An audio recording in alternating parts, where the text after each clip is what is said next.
Can you give me a perspective of the West Coast, of Silicon Valley, of why it happened there? You know, in London, in the tech space, which is right around here, you're actually in the middle of tech, because it started off as kind of a low rent district, and now it's next to the banks, and fintech is big. But everyone compares themselves to the Valley. I was curious if you could give me your take on why the Valley happened in the Valley, and California and that whole area. Sure. Yeah, I mean, it's a really good question, because by all rights, Silicon Valley should have happened around Boston. Okay. There was Route 128, which surrounded Boston, and it was where all the early computer companies were. Right. There was, DEC. DEC was there. Sperry Rand. I mean, there was just There was from the institutions. They were mostly coming out of the colleges. Right.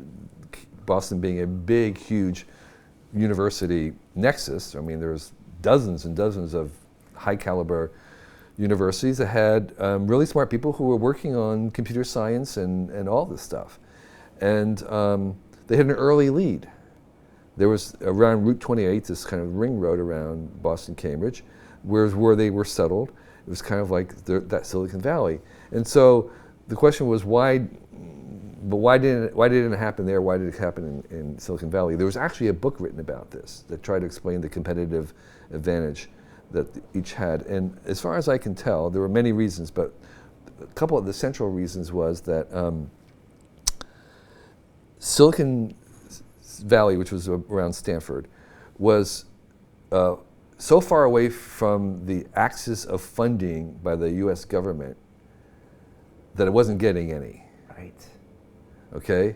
So a lot of the funding for this kind of computer stuff was coming from, directly or indirectly, from the government.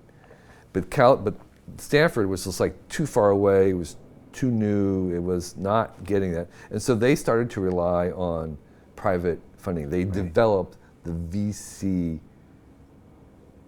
invention. They invented VCs, basically, this kind of really fast private investment. Out of necessity. Out of necessity. So one of the ways we say is that one of the best inventions of Silicon Valley is actually Silicon Valley investment.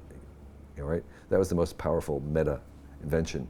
And so that's one reason. And the other reason is because I think this was a residue, a little bit, of the history of California, which in 1949 there was 1849 there was the 49ers who came out. Yeah. And so what they were doing was there was like, I don't know, hundreds of thousands of young men coming out. And the United States was very unique in the sense that its gold fields were not claimed by the government. Everywhere else in the world, the gold was claimed by the ruling government. The United States said anybody could claim this. So you had people rushing in. Was that a tactic to get California populated, or did they just miss the boat? I think it was a tactic to get it populated. Okay. But what the effect of was that you had all these people coming in who had no adult supervision, no one to say no to. Just like Silicon Valley. Exactly. And so you had them, then you had the Bohemians afterwards, and then you had the beatniks, and then you had the hippies, and this was all just the same continuation of this sort of no adult supervision, no permission being asked, and you had this culture of people, as we were saying, asking for forgiveness later, not asking for permission to start with. And so I think that was also the essential ingredient, was a continuation of basically the California gold rush mentality of people who didn't want to work for a boss, people who wanted to do their own things, people who wanted to start something and then ask forgiveness if they had to later on. Continue watching this fascinating conversation for free by clicking on the link below to visit our website, learn from the best minds in the world, and connect with a community of passionate people building the best versions of themselves. Just click on the link below, and I'll see you on the inside.